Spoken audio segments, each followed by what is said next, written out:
Good morning, this is Deepak, and I'm on my way to Israel.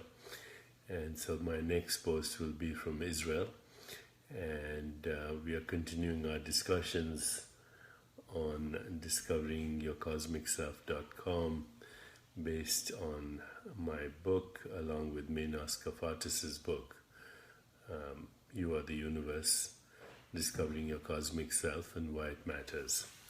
So today I'm responding to a question and a discussion on the board. And the question is, and the discussion comes from Tom Bunzel. I hope I'm pronouncing your name correctly, Tom. Tom Bunzel, who is also the editor, and he's the editor and founder, I believe, of Collective Evolution. And he's written a good book which I've enjoyed. And his basic question is, how do we account for the presence of an organic programming language that instructs our biology? And he's posted some comments from his book on evolution and his understanding of DNA as the template for all experience.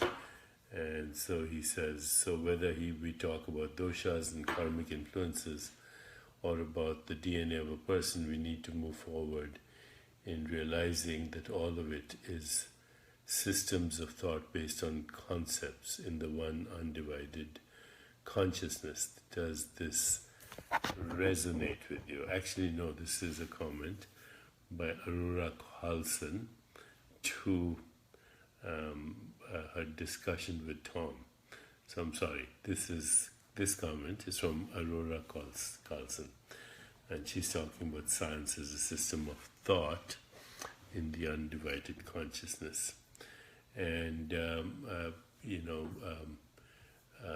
have been other comments here by Tom, who mentions Robert Lanza, who's a friend of mine, and Robert Lanza's whole language around biocentricism, that the universe is an experience in our biology.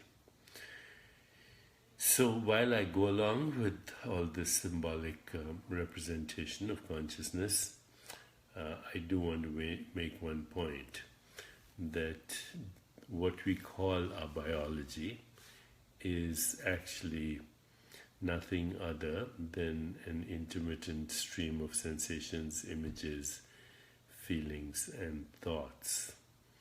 And then we reduce biology to DNA, to the self-organization in the molecules of the DNA that ultimately create all of life.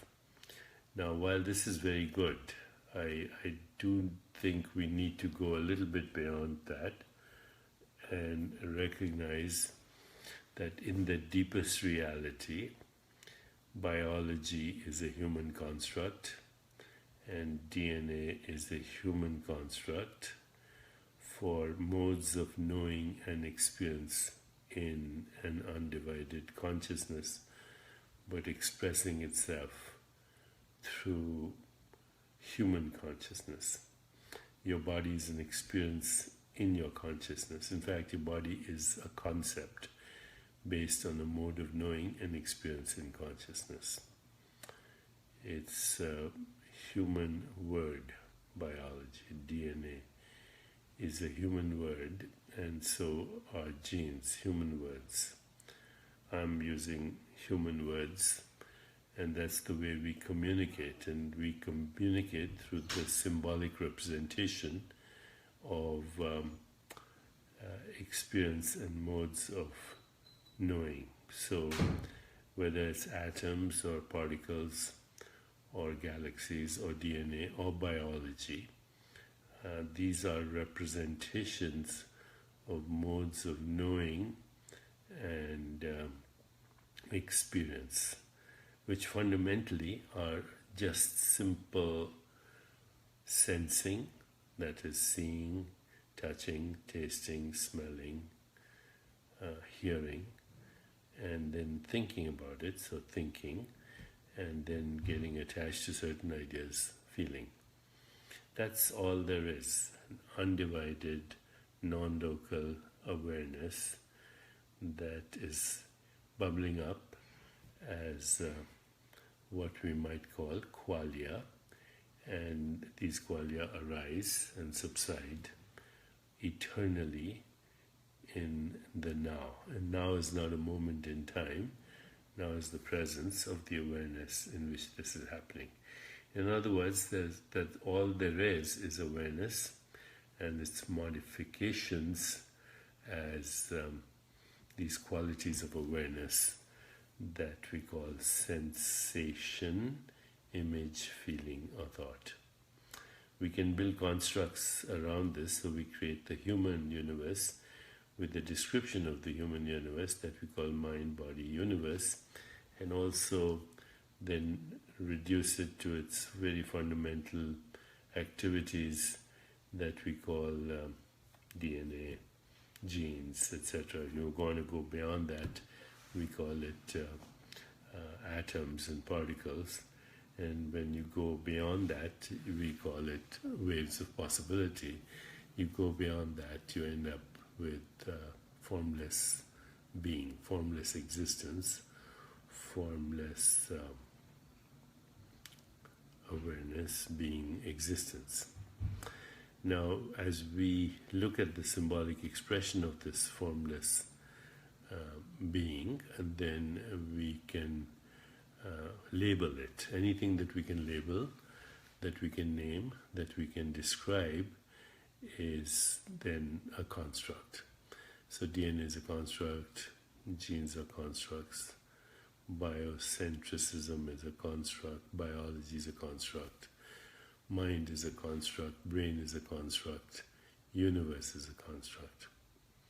Anything that's a construct, system of thought, whatever that is, that system of thought, in this case scientific system of thought, or theological system of thought, or religious system of thought, or mythical system of thought, cannot be ultimate reality. Cannot, by definition. It's a map, it's not the territory. What is ultimate reality is the awareness in which those constructs arise, and that those constructs include everything that we call reality, but it's not. Reality cannot be a construct. Reality can only be that in which the construct arises as a way of conceptualizing experience and the knowing of experience. That's all there is. Experience and the knowing of experience is all there is. If there is a reality that is independent if there is a reality that is independent of knowing and the knowing of experience, then by definition it's unknowable. It's unknowable if it's independent of knowing and experience. And where is that happening? It's happening in being. Okay. Now, having understood that, we can then say through the observation of the symbols that we have created, DNA, self-organization in DNA, that it seems that awareness expresses itself through self-organization, through self-regulation, through recursion, repeating old patterns, through evolution, jumping to new levels of creativity, through a creative process, through complementarity, where mind and body are seen as two aspects of the self, where organism and environment are seen as two aspects of the self, where genes and epigenetics are seen as two aspects of the same self, complementary aspects. But there's only the self, and the self is formless, therefore non-local. And the qualities of the self, which are sensations, images, feelings, and thoughts, are also non-local. They have no location in space-time. So location in space-time is a result of what Menas, my co-author, calls veiled non-locality, cosmic censorship. That veiled non-locality and cosmic censorship gives us the experience that we label as space-time causality. And that also gives us the experience that we label as mind, body, universe, human constructs. That's why I keep emphasizing that the universe we experience is a human experience. So, and keep emphasizing that the universe that we experience is also a human construct, a human universe, conceived, constructed, governed, and coming into existence in human awareness. And this is really important if you want to get beyond false identity of mind, body, ego, universe. These are experiences, but these are not the awareness in which experiences occur. And if we can go beyond these kind of centuries of conditioning, first religious and theological, or actually even before that, mythical and now scientific, if we can go beyond all these centuries of conditioning, there's freedom to be found. Freedom to know that everything that is happening is a projection of your conditioned mind. Freedom from craving that which cannot be grasped, which is experience. Freedom from recoiling from that which is a phantom, which is a passing experience. Freedom from the construct of the ego, and freedom from death. So I go back to very basic Vedantic teachings. Know that in every moment, what you're experiencing is a projection of the conditioned self. That includes your body and mind. 2, understand that the nature of existence is that it has no ego. It's totally egoless. And when you experience that, and you actually get rid of every construct that you have, and basically left without constructs, you're a source of pure creativity, pure knowing, pure knowledge, pure love not as a construct but as an experience, focused on none, denied to none. So at this level, you also realize that you were never born, and therefore you're not subject to death. And finally, that if you can see it, touch it, taste it, smell it, describe it, conceptualize it, imagine it, it's not real. It's a construct, and it's a passing show.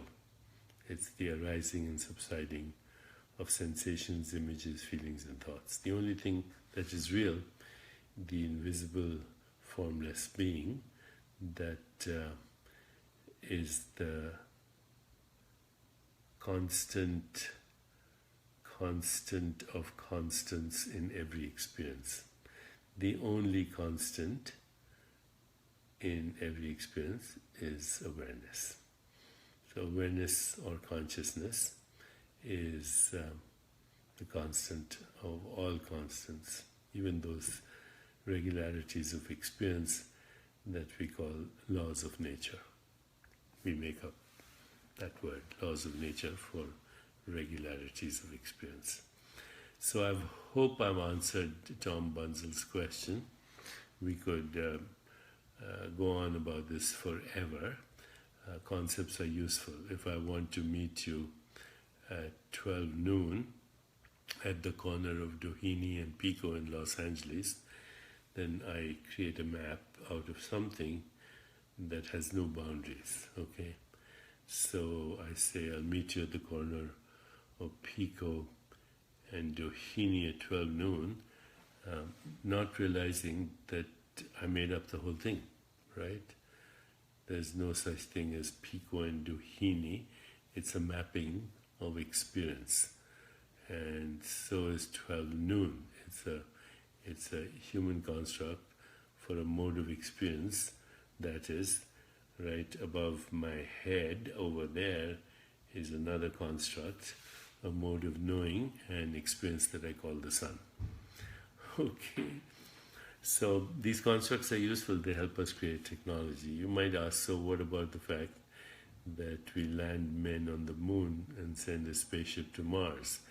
And the answer to that is, you, the real you, are not your body mind. The body mind is a construct as much as any other object, and all the body mind is an intermittent stream of sensations, images, feelings, thoughts. So is the spaceship, and so is the moon. Okay, you send a dream object in a dream spaceship to a dream moon. All the while, it's you. The moon is in you, the spaceship is in you, the body is in you, and the mind is in you. This is what Lord Krishna says to Arjuna. Prakratim swam vashtabhai vishrajami puna puna. Prakratim swam vashtabhai vishrajami puna puna. Curving back within myself, I create again and again. I create the mind, I create the body, I create the universe. And I is not a person, because the person itself is a process in I. I is, and there's no person in the deeper realm. There's no person. The person itself is a process, intermittent stream of experience and the knowing of experience in being. This is the true meaning of Prakratim Swam Vashtapai Vishrajami Puna Puna, or Aham Brahmasmi, I am the universe. When you take away all labels, all descriptions, all names, when you realize that all forms are phenomena and all phenomena is arising and subsiding in your own being, then what's left is formless, infinite being. And that's all there is. And that's freedom. Freedom from the constructs of birth and death.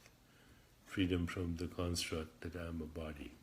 Freedom from the concept that I am the mind or the ego or a thought. Because none of those have any reality other than transient reality. Aham Brahmasmi is the formless being experiencing itself as all that is. And we have a word for it, which we made up. It's called the universe. So that is, I hope you're following this, And if you are, then freedom is now. Freedom is now. Freedom is less than a thought away. Jan Jansen, is this a dream? Yes. I've quoted Wittgenstein before. Our life is a dream. We are asleep, but once in a while we wake up enough to know that we are dreaming. We wake up enough to know. So what do we wake up to? We wake up to the awareness in which the dream is happening. We wake up to the dreamer. So right now we are visiting each other's dream. But beyond the veil of the dream, we are all the same being. And as I said a few seconds ago, in a dream that's already over, freedom is now. It's less than a thought away. It's between the thought you're having right now and the next thought. Okay. Rogue Yeti says, so if I become a solid body, when I stop and look, give my attention to this constant movement of this streaming field through me, then is this about the journey of consciousness to itself? Yes. The journey of consciousness is a journey without distance. It is here, it is now. So this gives me a lead to close today's session with a poem from T.S. Eliot, "We shall not cease from exploration. And the end of our exploring is to arrive where we started from and know the place for the first time. I'll speak to you from Israel. Take care and lots of love.